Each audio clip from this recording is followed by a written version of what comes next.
A gentle note before we begin. This story involves the recovery journey from an eating disorder. We invite you to listen in whatever way is most supportive to you. Welcome to the Wise Women Podcast and our debut season, Wisdom's Discovery, Finding Your Center at the Edge. Because some moments in life call us to our edge and then beckon us to expand beyond it. In this season, we dive into the shared experiences of 20 remarkable women. And through honest conversation, we explore together the moments that shape us, stretch us, undo us, and ultimately return us to ourselves. I'm Katherine Jelinek, and this is the Wise Women Podcast. I am so lucky to get to sit down with Jill Young today and get to dive even deeper and hear the next layer of Jill's the stories that we don't always get to share. Jill Young is the creator of Coaching Magic and an expert EOS implementer. Jill, thank you for being here. Katherine, thanks for having me. I'm so excited to do this deep dive on a Jill chapter of life. It's Katherine, you shared with me just a few minutes ago, you said story work is therapy that the rest of us get to hear. And sometimes when people are in coaching sessions and therapy sessions, counseling sessions, all of the sessions, a long walk and talk with your friend, we don't always get to hear those things. So thank you for inviting me to tell my story. I feel like it's going to be therapy work that everybody else gets to hear. It is like the biggest things. It's us like making the meaning from the biggest things that happened in our lives. It's like the biggest ahas we have. And then it's so cool when other people get to learn and grow by watching that occur. So. That in itself is maybe the story of my life. This is what I do. I listen to people. I listen to myself. I acknowledge the experiences that I've had. I make meaning from them. Then I reach back decades later and make another meaning from them. But stories are just a really rich part of our lives. Memories, remembrances, recollections. You think about how many times we just giggle because we're remembering a full story. Yes, I do that all the time. I'll be driving my kids somewhere and then I just laugh for no reason. They're like, why are you laughing?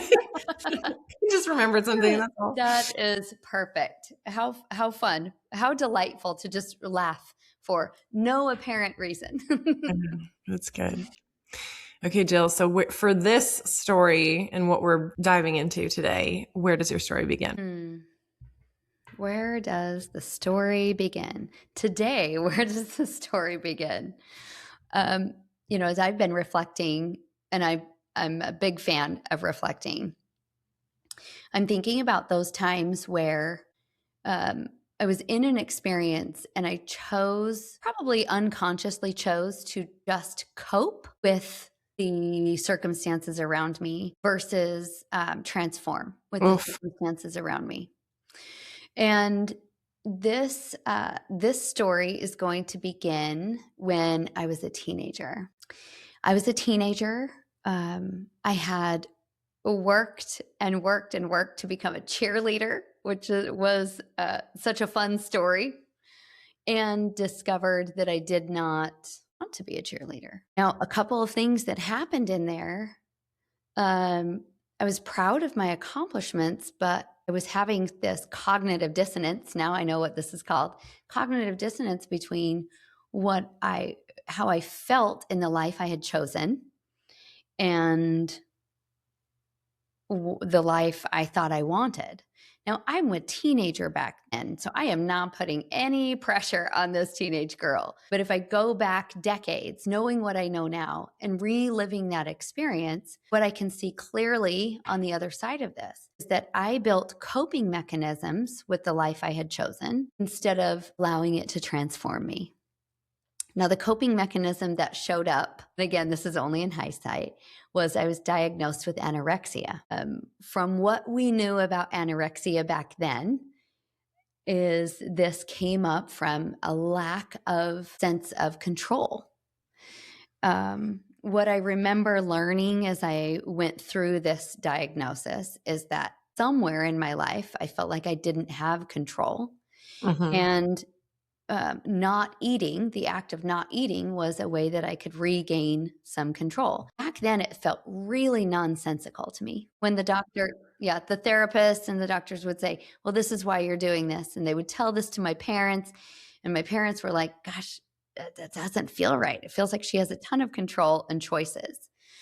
So I don't even know if I subscribe to that. But I do know that throughout my life, when I came up against an edge, when I came up against a conflict, when I saw something in front of me that was uncomfortable, and again, only in hindsight, I would see that the way that I coped with it is I withdrew and I would not eat. What does withdraw mean? Like, drop me back in Yeah. time, and what does that look Yeah. like? Um, when uh, when there was conflict in the form of anger, in the form of frustration, in the form of uh, energetic violence. I've never used those two words together, but it wasn't a physical violence, but Yeah. it was energy being pushed toward me. A teacher yelling. Um, um, a boy not returning my affections. We all had those. Um, I chose to not process the feeling. I don't even know. You know what? I'm going to go back. I didn't even know I had a choice to Right. process the feelings. Yes. Didn't even know it was a choice. So thank you for catching that energetically. You're like, you're good, girl, Catherine. You sent things. Listening, Jill. You're catching yourself. I did not even realize I had a choice. So when I put that in the framework of today, back in those stories where I didn't even realize I had a choice, what I can sense that what did happen was I did the only thing I had access to. That access was retreat, withdraw, isolate myself, come into myself, ruminate a little bit, and to make myself feel better, I didn't eat. I didn't even consciously know what I was doing. In fact, it was a few friends who noticed what I was doing and that I was getting skinnier and skinnier and skinnier. And they told their mom, and their mom called my mom, and my mom was like, "What's going on?" And we tried to get to the bottom of it. Even in trying to get to the bottom of it, we still no one wanted to talk about it, including me. Oh, I can relate. So that's the worst. Including me. This is going right back into that teenage girl. I'm like, what is the big deal? Why is everybody so upset about this? There's not a problem. I eat. Look, I'm eating. What they were maybe sensing and what I couldn't sense is the times when I was not eating and no one knew. And I don't think anybody had the capacity. When I was not eating, I was just simply not processing feelings. And, if you're watching this, I'm like shoving it down. There was one very specific time that, so this has been with me now for 30 years. If anybody is like, if anyone's feeling tension and like, oh my gosh, Jill has been dealing with this for 30 years, I do just want to relieve a little tension. The anorexia did go away about 2 years ago. Wow. This cycle is complete in my life. So maybe I'm relieving the tension for myself. Going back in and living in it again, telling the story is like, woo, heavy. It is gone now. And did it teach me a lot? Absolutely. Taking us back into just a very visceral story. I was 38, maybe 40, 38, 40. So that, I'm 50 now. So this one is recent. And I remember feeling so much pressure. And it was coming from all angles. It was probably a day where a child was sick, and my husband was upset with me, and a client had quit, and the pressure of like all of the pressure. I remember going into the pantry, which in this house we had, it was like, felt like a walk-in closet. And when you opened the door, the light turned on. When you closed the door, the light turned off. I went into the pantry and I closed the door and I just sobbed. I just cried and cried and cried. And I knew at that point I had not eaten for a couple of days.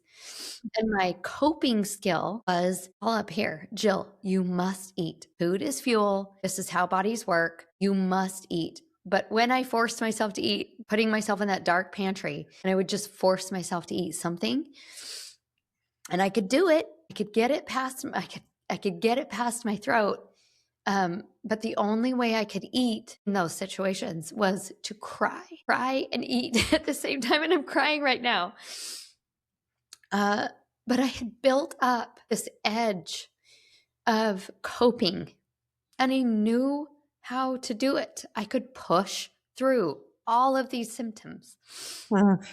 I could push through all of the symptoms. I could operate at a really high level and have anorexia at the same time. Oh, woo! Yeah. One of the other coping skills that I created. This is part of hitting this edge and knowing where the edges are and then reliving them again and noticing them.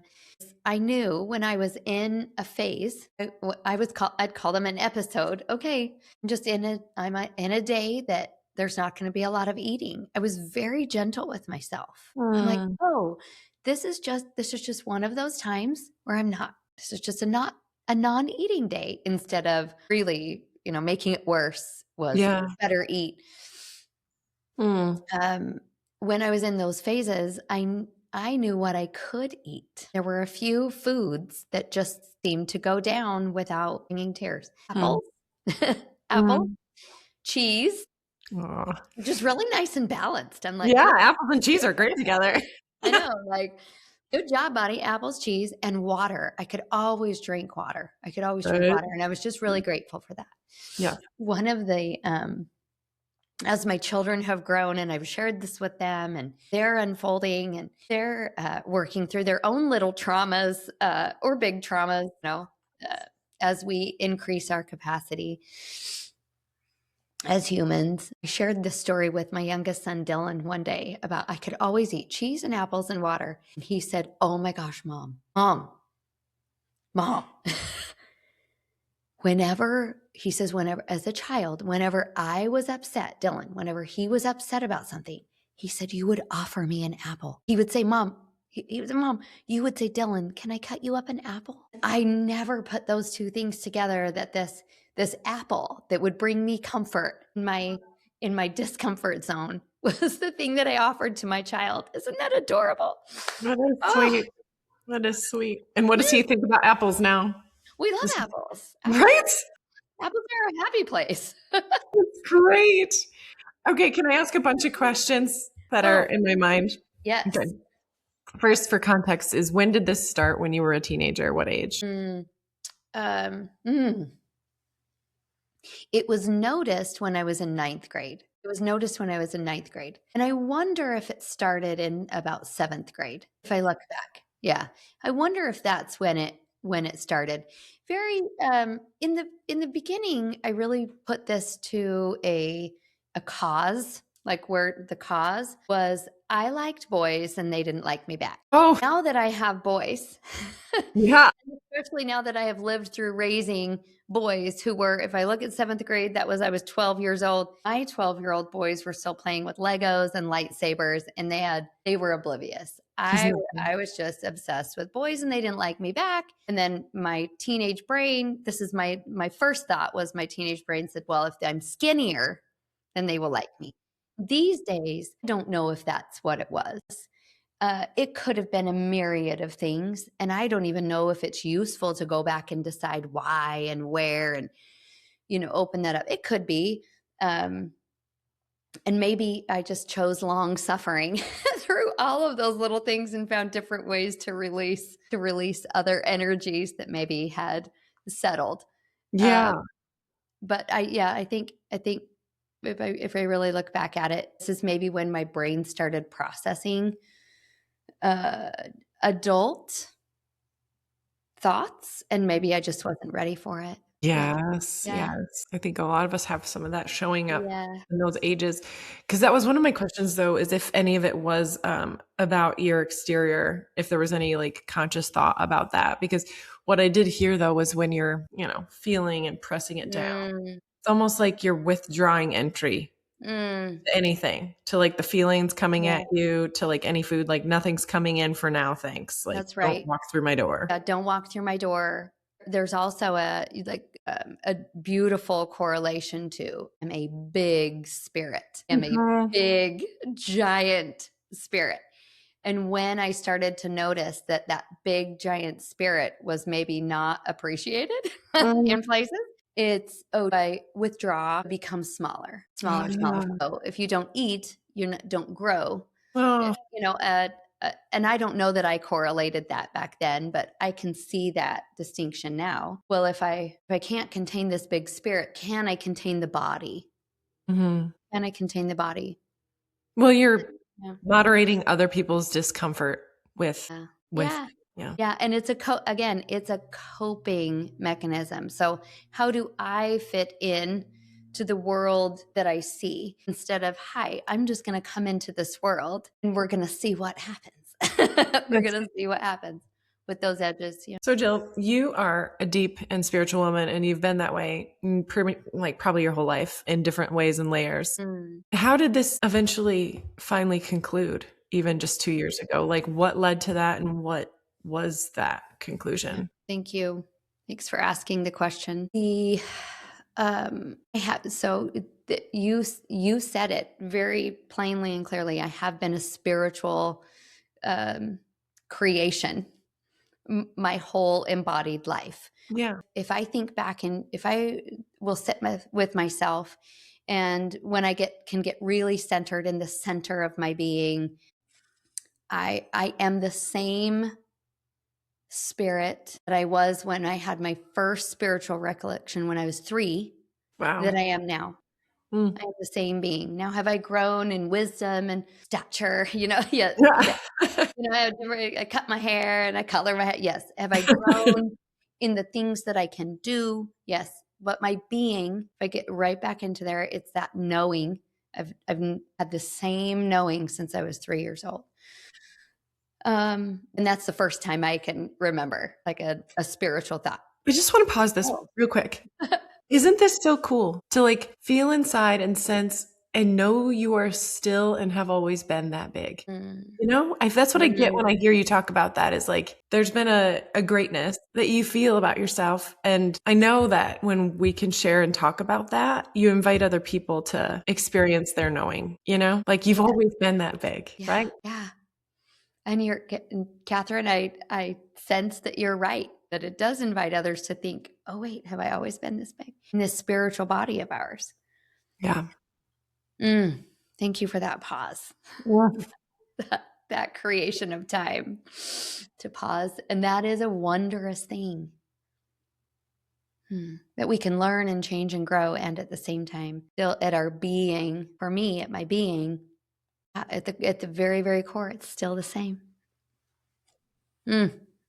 Think about when I feel into that, there was a space and time where I did feel uh, I I did not know I had access to that. I still had access to it, but I wasn't aware and conscious of it. And it would sneak through at some points. And I remember looking at my life going, I can live this way for the next 90 days, but can I live this way forever? And Mm. even then, I would shove that down and cope with it with an episode of a few not eating days. Really I was quick, really, shove yeah, that down. Are you shoving down the knowing of your bigness? Is that yeah, what you're shoving down? Wow. yeah. There might have been a 10-year time span Yeah. when I did that, but it would pop up. It's like tap, tap, tap. Remember who you are. I have a piece of art around that right now, which is a fun way of no longer cope. I no longer choose to cope with things that come up. Now what I choose, and now I have skills. I have expanded my human capacity. But now what I choose is to transform. uh, now one of my skills, I guess, one of my outlets, much like storytelling is for you and for us, much like storytelling is, one of my outlets is art. Oh, yeah. Yeah, I move through emotions. I had a beautiful coach once who I'm telling him about my art, but then we're also processing emotions. And he's like, hey, would you ever consider taking this big emotion and energy that you're processing and channeling it into your art? And I'm like, what the? Oh my gosh, what a great idea. Like they were right there in front of me. I Oh, was probably doing it anyway, but now noticing is the key. Being aware is the key. All these times I shoved down emotions, I wasn't even aware I was shoving them down. I was just doing the best I could with what I had. yeah. As I expand in my emotional, my spiritual capacity as a human, then I can notice things, and I'm ready to take them on and transform with them and work with them and then channel them into this beautiful art, instead of putting myself in a closet, like like literally in a closet, a pantry in the dark, and Mm-hmm. crying as I try to put fuel in my body. It's such a transformation. But if I could look at the key of like what I've learned now is the noticing. Just notice what's going on. And for me, notice I must slow down. Yes. I must slow down. I have a friend that shared, like, I learn all of my lessons from friends. I'm like, that all of them are stories that friends share with me at a perfect time. And I'm like, whoa, Mm-hmm. bringing that in. But even in that, I'm noticing other people's stories. She said she and her husband co-founded a company, very successful company, sold it, had a really beautiful exit, and yet they couldn't slow down. They could not slow their bodies down. They couldn't slow their minds down. They're like, we got to slow down. We got to slow down. This is what it's all about. So she says, we slowed down and we did it. And once we got all slowed down, we were like, this isn't slowed down. This is just not 100%. This is 99%. We got to slow down more and more and more. And she's still in this pattern of slowing down from that big, big rat race that they were running. That was also fun, by Yeah. the way. Yeah. Not all wrong. Right. No, Yeah. no, But it was a potentially you're fun. not totally present either. That's why you Right. stop. Yes. Yes. Yes. So she just continues. I check in with her about every 6 months and she says, I'm just slowing down. Ironically, she's even more productive. That's what I keep learning in all these wise women calls. Yeah. Is that the more you be, the more you do. You don't have Yes. to do more and then try and be later. Yes. I'm slowing. I'm just finding that I'm slowing as I just slow my heart process, get my presence in alignment. And paradoxically, slowing down for me to the stage that I have found so far can happen almost instantly. Wow. I can slow down into a space. This is what I teach coaches too, is how do we click into that channel of presence almost instantly? Right. What has you, it sounds like this used to take time to get there, and now you've learned that muscle and you Yeah, can it's like click. it took me a lifetime. Mhm. Yeah, it's a lifetime to And get then there. back around to what actually was able to bring the journey of anorexia to a conclusion. Yes, thank you for reminding me of the original question. No worries. We got really deep and I was just in it. Thank you. I feel like this must weave in. Yes, it does. Tell me the It tales. absolutely weaves in. So as I, went through about a decade of not being the full me, I made a few big changes, a few very, very big changes. The first one was to no longer have a job, but to be an entrepreneur and to go into this beautiful profession we call coaching. Now, when I got into coaching, in the very beginning, I thought coaching meant tell people what to do. And I'm like, I can do that. I know things. I know what's up. I know what the right weight it is, and I will tell you what it is, and you will be happy and you will pay me lots of money. And that essentially is not what coaching means, but because I jumped into this profession without really knowing what it was, I mean, my spirit knows that it was a calling, like, come over here and expand yourself. So that was the first big change. I went from this consulting mindset of I'm going to tell everyone what to do to a curiosity mindset to an expansion of listening and witnessing and loving and allowing and inviting and encouraging and all of these lovely things that we know coaching is and can be. With that first thing, one of the things that really shifted for me is when I finally dedicated myself to being that kind of coach, um, one thing that I learned very quickly is that coaches need coaches. It felt opposite to me. Like, wait a minute, if I'm the coach in that old way of knowing what a coach is, then I shouldn't need anybody telling me what to do because I have all the answers. And when I shifted into, oh, this is what it feels like to have a coaching experience, and I needed to feel that so then I could offer that to clients, it was no longer my personal self exonerated from coaching. No, it's brave to go inside coaching as a client. And I needed to feel that as a coach. So I would say that was the first big thing that happened in my path to this anorexia being lifted. And in that, I learned vulnerability. I learned to ask for help. I'm convinced that convinced, I don't know if that's the word, but my choice is if I am moving through any energy that feels a little too big or scary, I just take it to a coach and it lightens the load. It is magic, which is why we have coaching magic is my offering.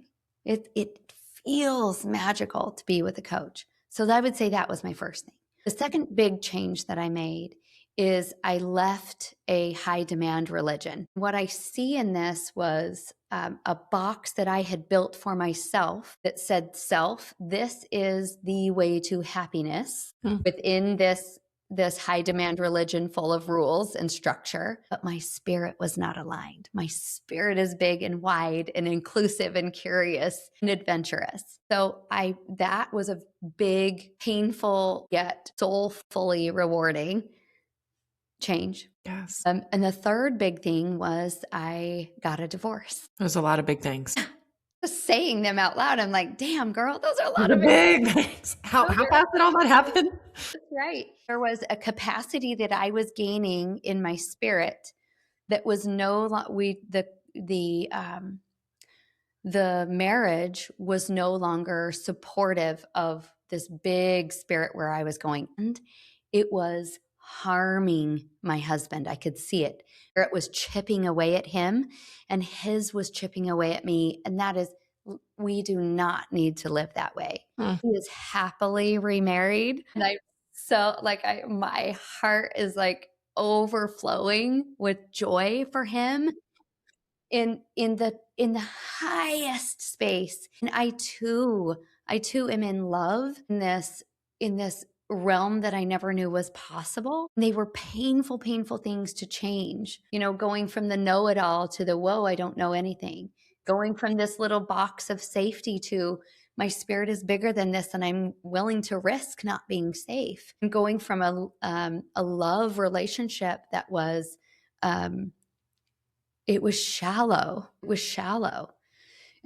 Good times. There were good, loving times in there, but it was just not spacious enough. It was not spacious enough for my soul to continue to flourish. And going through those three things, facing those things I had shoved down, that the anorexia had helped me cope with living that way, facing those three big things, having a coach, some beautiful therapy through it,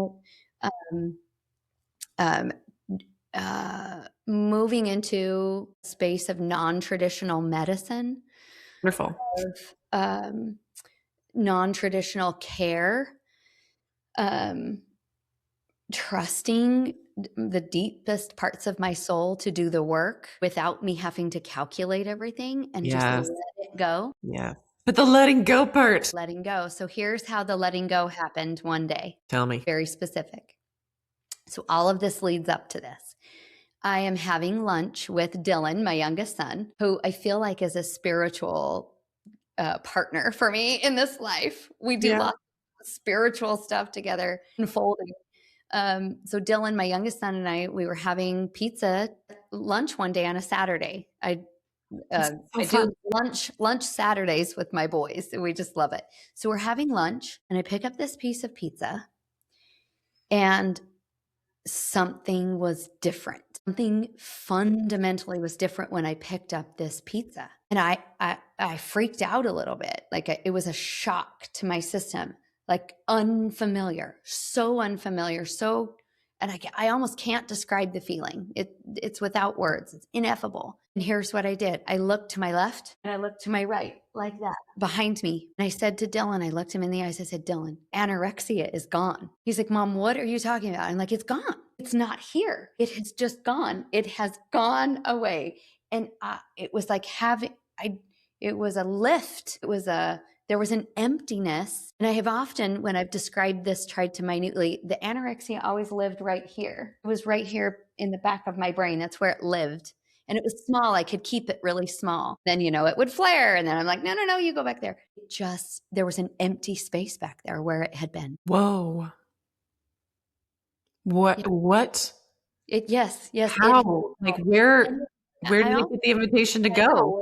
Where did it even go? I don't know. I hope it didn't go somewhere else. No, for sure. I hope it didn't go to someone else. I hope it. My image of this is it dissolved and said, my work here is done. I think that that is indeed what happened. It is an aspect that you had, and you get to tell us its story.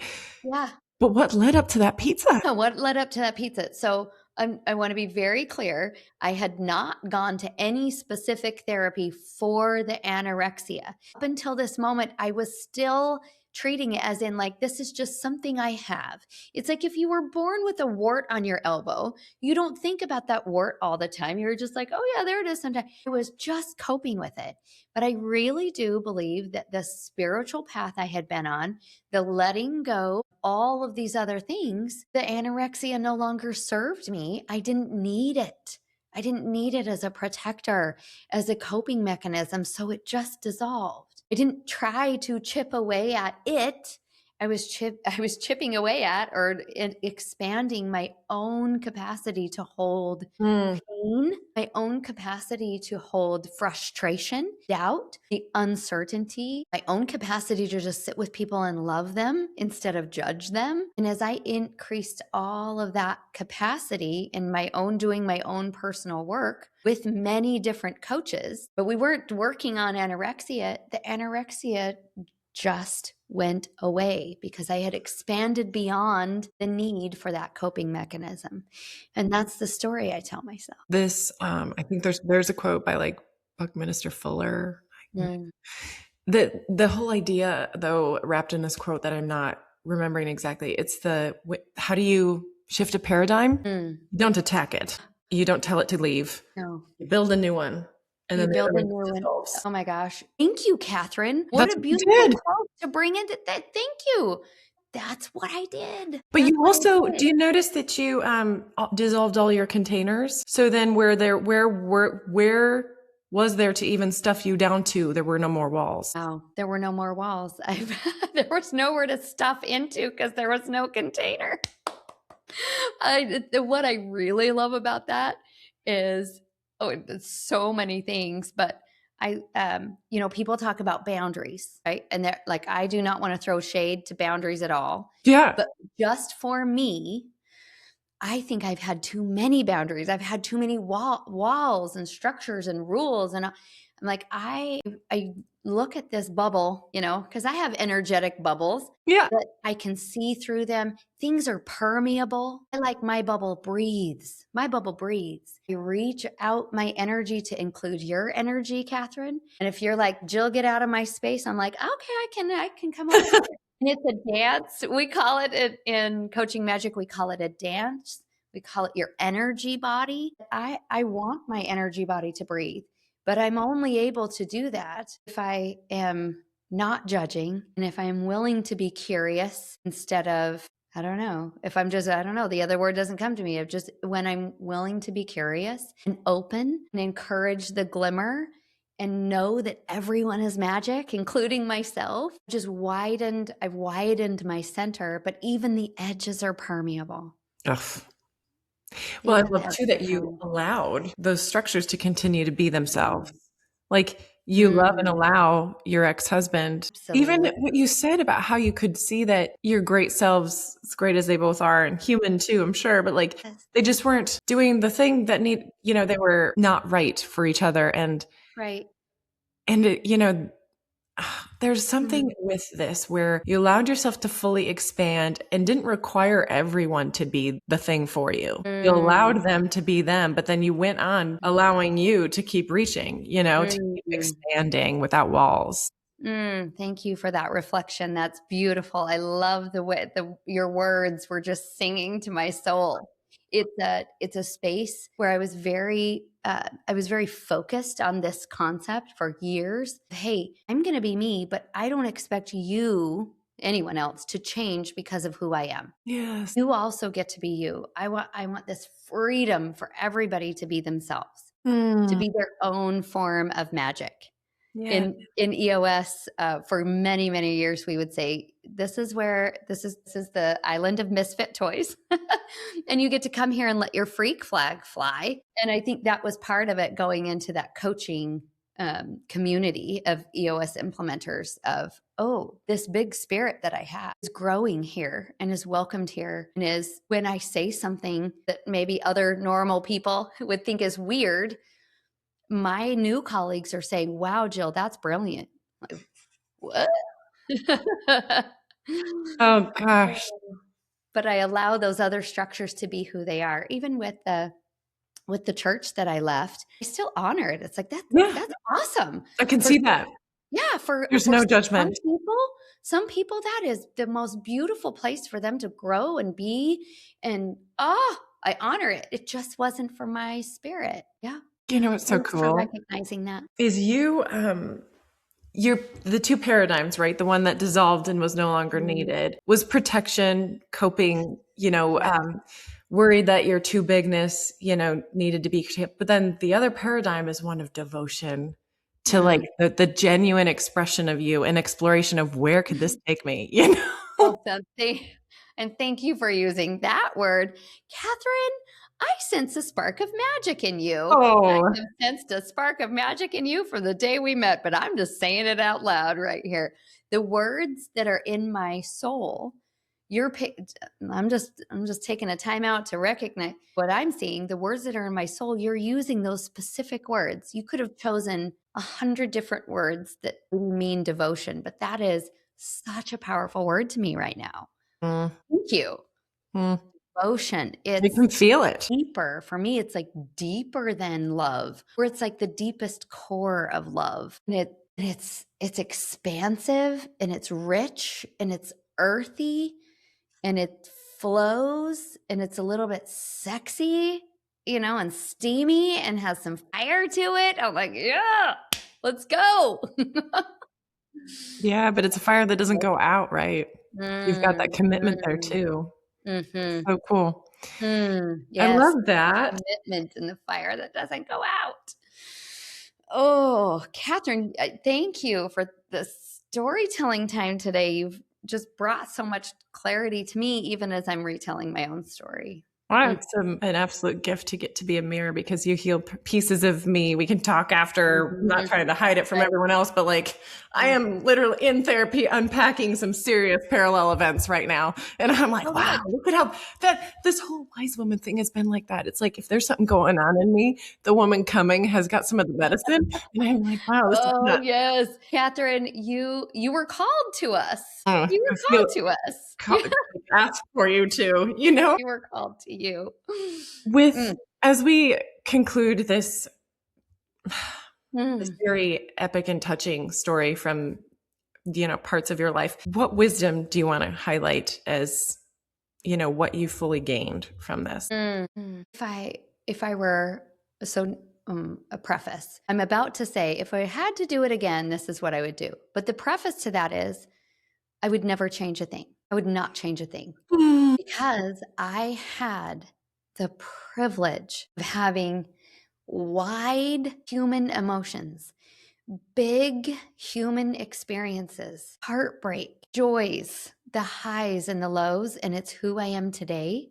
And I'm devoted to who I am today. I'm devoted to who I am today. And that's the only way I can be devoted to being in service to other people who are also learning and growing and on their path of unfolding. Woo, woo. So I'm not going to change anything. Will you stand for that? Yeah. Devoted to embracing your bigness. Yeah. And letting other people embrace theirs. And even in the paradox of saying that, I would not change anything. And also, if I could sprinkle in some wisdom to my past self, or to my future self, or to the past Catherines, or to the present Catherines, and all of the wise women and humans listening to this, is when we, starting with me, feel ourselves isolating, withdrawing, retreating. I'm just going to stick with the word isolating, because I like to retreat inward too, and that is a good journey. But I think the thing I'm trying to say is isolating. When Catherine calls me and says, "Jill, how are you?" and I'm really having a rough day, and I say, "I'm fine. How are you?" That's isolating. Mm-hmm. That's isolating. When I feel myself tending to isolate, take that as a signal. Notice that as a signal to do the opposite. Engage, phone a friend, talk to a friend, because we absolutely will get through this life doing the things that we were called to do or were designed to do. We will learn the lessons that we were designed to learn. Sometimes I would say to my kids, do you want to do it the hard way or the easy way?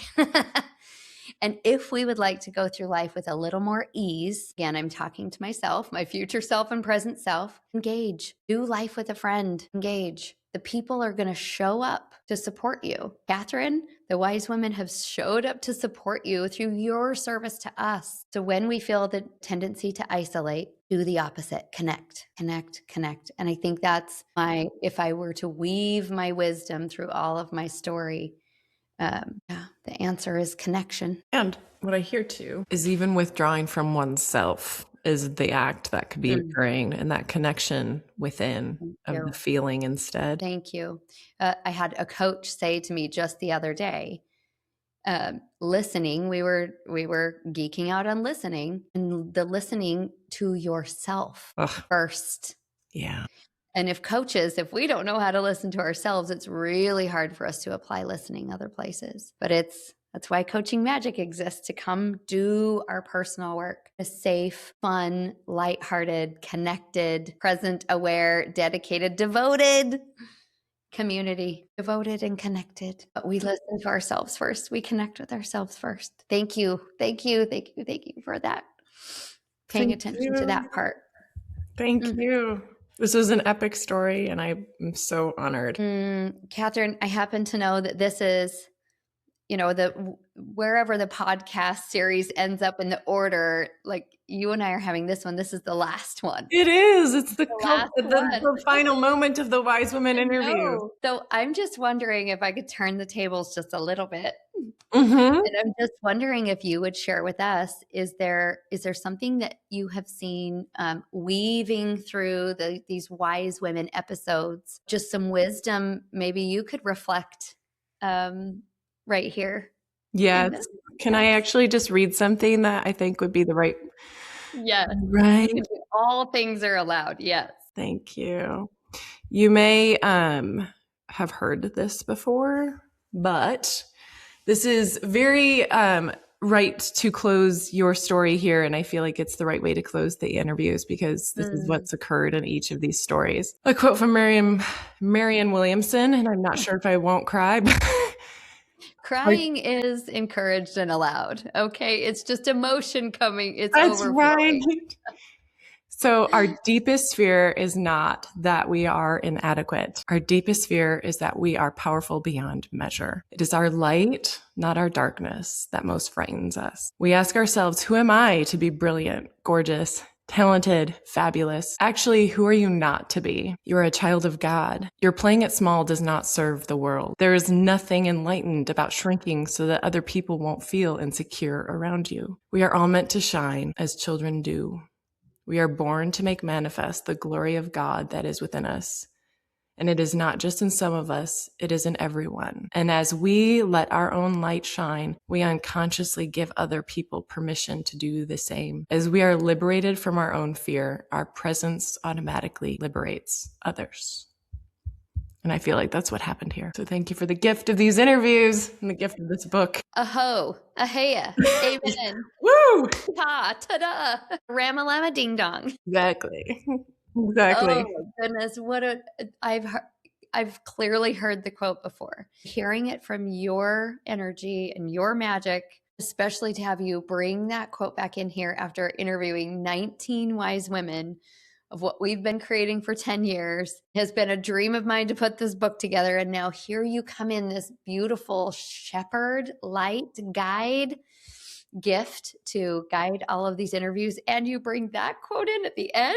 Like, gosh, Catherine, I couldn't have even imagined a better outcome for this. I don't know if this has been like a project of miracles. So the whole thing has just been such a delight. And I know that means that the energy is all over it. So we get to energy is all wish over it on its way.